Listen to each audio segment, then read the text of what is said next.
just keep me updated because I want to be surprised as well. Wait lang, ba't ayaw mo magbigay ng input? Because I want them, I trust them.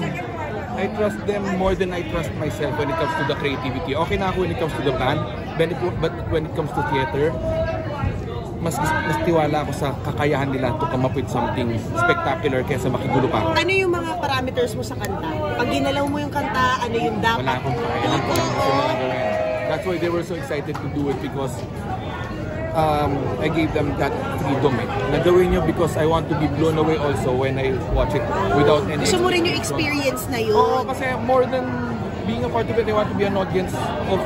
Tapos kanina nga, when listening to our songs, kanta pala namin yan, ganyan pala siya kaganda. Parang nagulat ako na I'm so excited to tell my bandmates kasi since they're not here, gusto ko talaga ikwento sa kanila kasi may mga pinagdadaan sa mga banda ko. One of my bandmates is in Hawaii having surgery and yung si Gab, since galing sa chemo, may check-up pa rin siya. So I didn't want them to... Iba pa kay Gab? Iba pa kay Gab, iba pa yan. And yung isa namin matanda na, so hindi ko na pinapunta. So, yes. So ikaw na take on for the team ka pala. Sige nga, sabihin mo, Buruguduis to Gusto. I invented the word. So kaya ko talaga yan. Buruguduis to Gusto. Bakit mo naman kayo pinahirapan? Kasi we wanted... Second album nila. Honestly, yung first album kasi namin kung Concurrent it's just also made up word. Tapos, we wanted, kaya namin siya ginawang album. First of all, the origin of the word was when I came from our first gig na out of town ng airplane. Tinanong ako ng brother ko, siya yung sumundo sa airport, may natutunan ka bang bago word? Sabi, Buruguduis to Gusto. So natawa yung mga kabanda ko. And sa sobrang naging para inside joke siya. And yung mga kabanda ko, wala silang problems when it comes to pronouncing yung mga pinagsasabi ko na ganyan even What did you mean at the time? I have no idea. I don't know. Tapos, pero the reason why we did it because it was parang it's a prank for radio DJs and noontime show hosts for them to pronounce our albums. Para pahirapan lang. Ngayon kami na mahirapan na rin. Kasi up to now, kita mo, it's still a discussion of how to pronounce it. So I think it worked. Maybe that's a genius in you. Nakulokoy ka lang dapat. Pero biglang naging... Unintentional. Pero it was supposed to be a challenge or a prank para mahirapan talaga sila. And nakakatawa kasi up to now, it's still a joke whether we can pronounce it. What may naging reaction of that? Parang nagkaroon na, okay, we're gonna do this musical.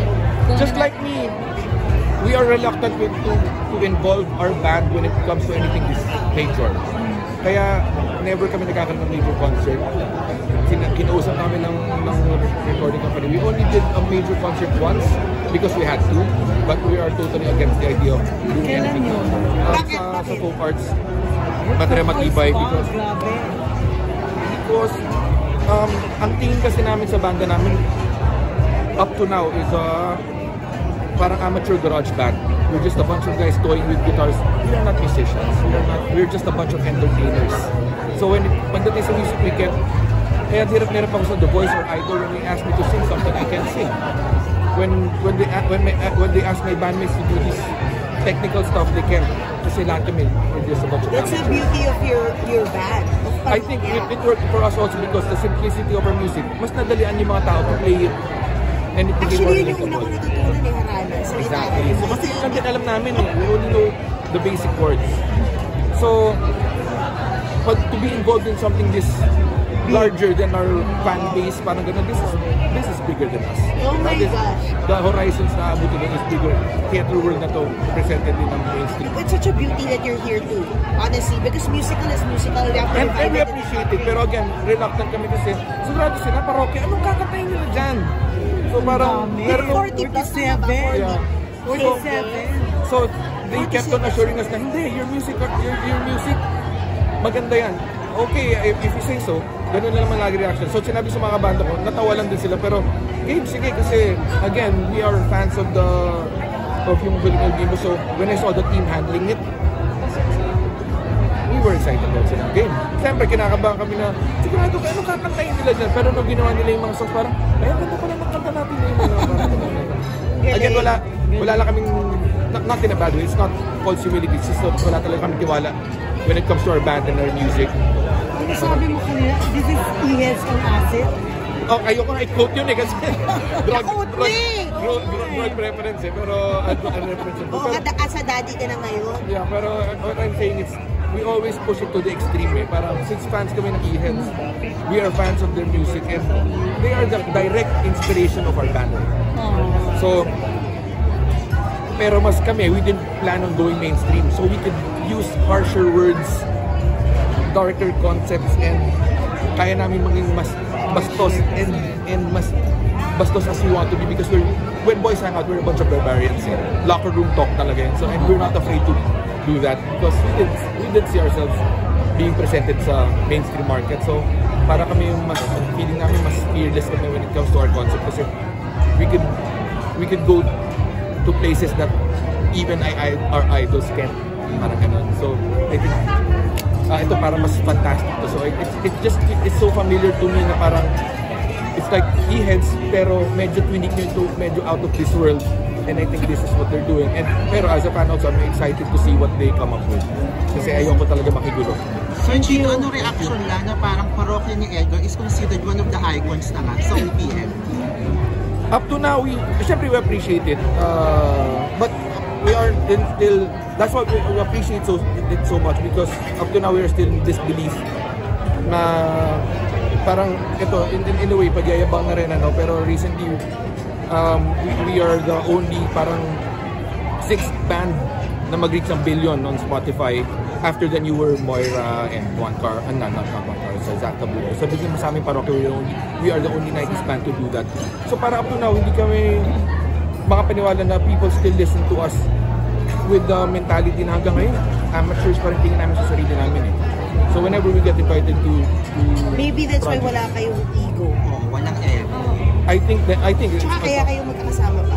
Yes, kasi hindi naman we are not musicians na kasi ito just so to defend my musician friends who break up. Kasi when musicians evolve, nag-grow apart yung music nila and it's so hard for them to work together. We don't have that. We are not musicians. We're just a bunch of guys who love hanging out with each other, creating whatever dumbass music we can come up with. Parang ganyan. So wala kami pakialam with musically kasi kung ano yung tayong disco, sige, walang pakialam yung kabanda ko na isa kasi basta masaya. Ganyan. Ano ginagawa nyo ngayon sa band? We just came from aside from the tour, ngayon gumagawa yung we're going to work on our newest album. Creative process, songwriting pa rin. It just takes longer to come up with an album now kasi before we did nothing but the band lang. So every year kaya namin mag-album pero now we have families. So it takes time. We're busy doing tours. So ang haba lang namin gumawa ng album pero it's okay, di naman kami nagmamadali. Again, for us it's just us having fun. So wala kaming pressure. Siyempre nagagalit Universal kasi tagal na yung mag-album. Hindi lang negosyante ka na rin kasi. Again, it's just about not having too much stress. Kahit sa pagiging negosyante, I stay away from anything that gives me stress. Sobrang galing mo na bang negosyante ngayon? Thank you. Salamat. Ang dami, di ba, sa Tagaytay? Ang dami mong restaurant. Yeah. Pero ano lang, partner lang ako, nakikibakas. Bakas.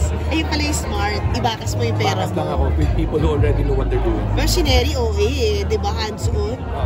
Din talaga. Magaling siya sa student. Thank you. Kasi alam ng recording company namin na I'm really against anything major when it comes to the band. Ayoko ng major concert, I don't want any production na ganito kalaki. Kasi, not because I don't trust the people around us, but we don't trust ourselves when it comes to our material.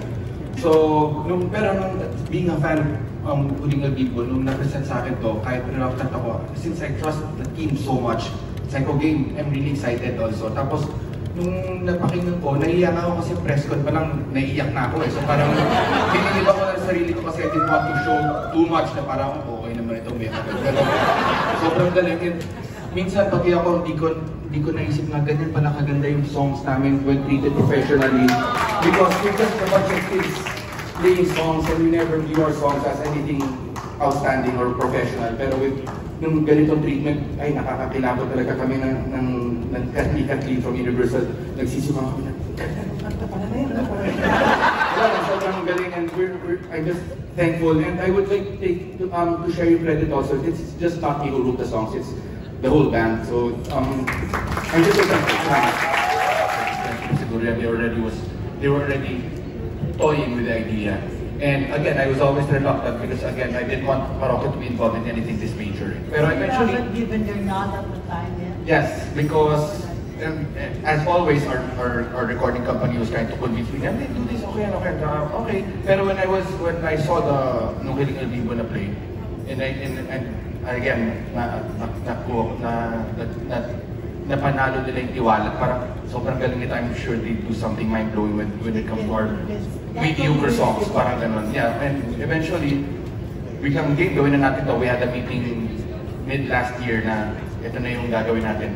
So I gave them total, complete artistic freedom because I trust them more than I do myself when it comes to the creativity that they're coming up and ginagawa nila. So, what was that when you exactly did your I think the parang game changer was when I cried after seeing Kanilang Vivo.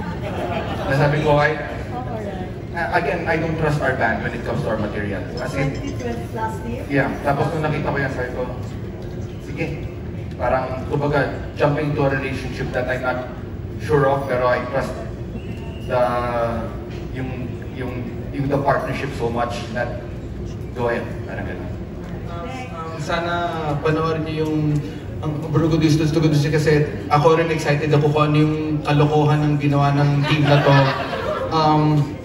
And again, it's so normal for me. Gusto lang mention lang, it's so normal for me to be compared to the Eraserheads kasi sila naman talaga yung nag-inspire sa amin magtayo ng banda. So again, I'm sure this is also parang an offspring of Huling Albimbo, pero just like Parokya music, it's like Ihed's music on acid. Huwag nyo nalagay yun, ano? Pero parang, it's an extreme version and I'm really excited to see kung anong magic ang idadagdag nyo. And don't worry about yung songs kasi we are so easily pleased kasi again, we view our songs and music as a bunch of kids, a bunch of amateur musicians just toying around in the studio, and pag binanatan mo na yun as something as professional as this, a production this big, kami mismo as artists, gusto ko nang i-message yung mga kabanda ko na you should hear kung ano yung ginawa nila sa mga songs natin, parang ganun. So I'm just really excited about that. And again, thank you sa inyo lahat, and I'm really excited kung anong experience at kung anong emotion at kung anong magic ang may mararamdaman namin, not me as a songwriter but as an audience of your work. So, thank you.